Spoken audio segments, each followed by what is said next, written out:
નમસ્કાર મિત્રો, આપણું સ્વાગત છે આપણા પોતાના ચેનલ કાન્હા એક્સપ્લોરરમાં. મિત્રો, આજે આપણે કચ્છ જિલ્લાના મુન્દ્રા તાલુકાના ભદ્રેશ્વર ગામે આવેલ પવિત્ર અને ચમત્કારિક માનવામાં આવતા રોકડિયા હનુમાન મંદિરના દર્શન કરીશું અને જાણીશું તેનો ઇતિહાસ, મહિમા અને લોકમાન્યતાઓ. કચ્છની પવિત્ર ધરતી પર અનેક ઐતિહાસિક અને ધાર્મિક સ્થળો આવેલા છે. એમાંથી એક છે ભદ્રેશ્વરનું રોકડિયા હનુમાન મંદિર. દર વર્ષે હજારો ભક્તો અહીં દર્શન કરવા માટે આવે છે અને પોતાની શ્રદ્ધા વ્યક્ત કરે છે. ભદ્રેશ્વર ગામનો ઇતિહાસ ખૂબ જ પ્રાચીન છે. આ વિસ્તાર માત્ર હિન્દુ ધર્મ માટે જ નહીં, પરંતુ જૈન ધર્મ માટે પણ મહત્વ ધરાવે છે. અહીં આવેલું ભદ્રેશ્વર જૈન તીર્થ ભારતના સૌથી જૂના તીર્થોમાંનું એક માનવામાં આવે છે.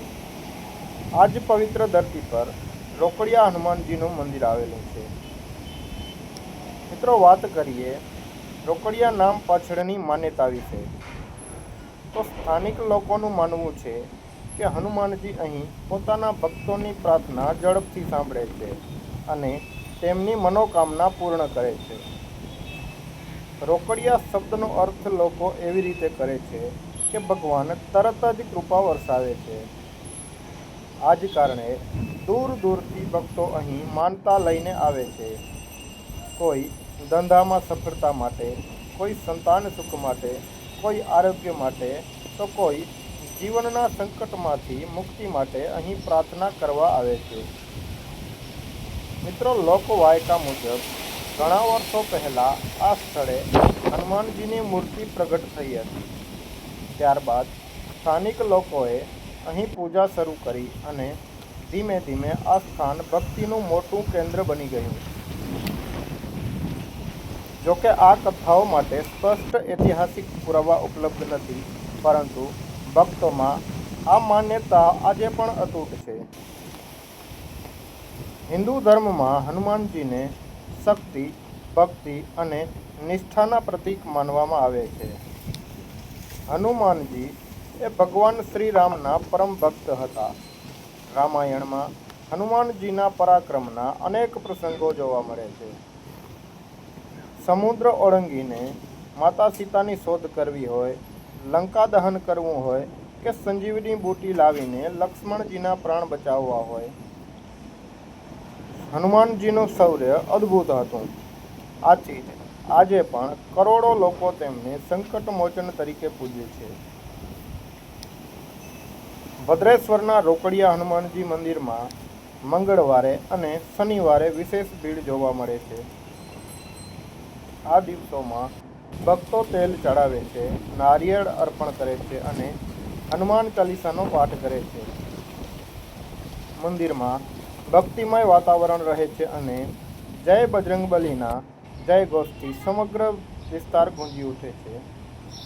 ઘણા ભક્તો પોતાના અનુભવ પણ શેર કરે છે. કેટલાક લોકો જણાવે છે કે લાંબા સમયથી અટકેલા કાર્યો પૂર્ણ થયા છે. કેટલાક લોકો કહે છે કે મુશ્કેલ સમયમાં તેમને માનસિક શાંતિ મળી છે, તો કેટલાક લોકો જીવનની સમસ્યાઓમાંથી બહાર આવવા માટે હનુમાનજીની કૃપાને કારણ માને છે. આ તમામ બાબતો વ્યક્તિગત શ્રદ્ધા અને અનુભવ પર આધારિત છે. મંદિરનો આસપાસનો વિસ્તાર પણ ખૂબ જ સુંદર છે. કચ્છની વિશાળ ધરતી, શાંત વાતાવરણ અને ભક્તિનો માહોલ અહીં આવતા દરેક વ્યક્તિને એક અલગ જ અનુભૂતિ કરાવે છે. જો તમે કચ્છ પ્રવાસે આવો તો ભદ્રેશ્વરના આ પવિત્ર મંદિરે અવશ્ય મુલાકાત લેજો. ભદ્રેશ્વર વિસ્તાર એ ઐતિહાસિક રીતે પણ મહત્વપૂર્ણ રહ્યો છે. કહેવાય છે કે આ વિસ્તાર પ્રાચીન વેપાર માર્ગો સાથે જોડાયેલ હતો. દરિયા કિનારાની નજીક હોવાથી અહીં વેપાર અને સાંસ્કૃતિક આદાન પ્રદાન થતું હતું. આ જ કારણે ભદ્રેશ્વર અને સંસ્કૃતિઓ અને ધર્મોનું કેન્દ્ર રહ્યું છે.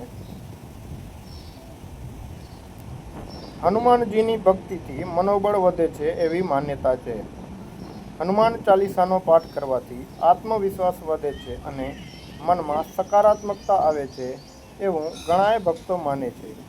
આથી દર મંગળવાર અને શનિવારે લાખો લોકો હનુમાન મંદિરોમાં દર્શન કરવા જાય છે.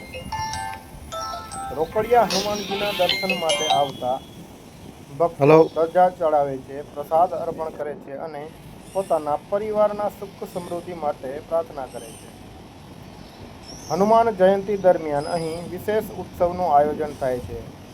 ભક્તો મોટી સંખ્યામાં ઉપસ્થિત રહે છે અને સમગ્ર વિસ્તાર ભક્તિમય બની જાય છે. જો તમે ભદ્રેશ્વર આવો તો રોકડિયા હનુમાન મંદિર ઉપરાંત ભદ્રેશ્વર જૈન તીર્થ, દરિયાકાંઠાના વિસ્તારો અને આસપાસના અનેક ધાર્મિક સ્થળોની પણ મુલાકાત લઈ શકો છો.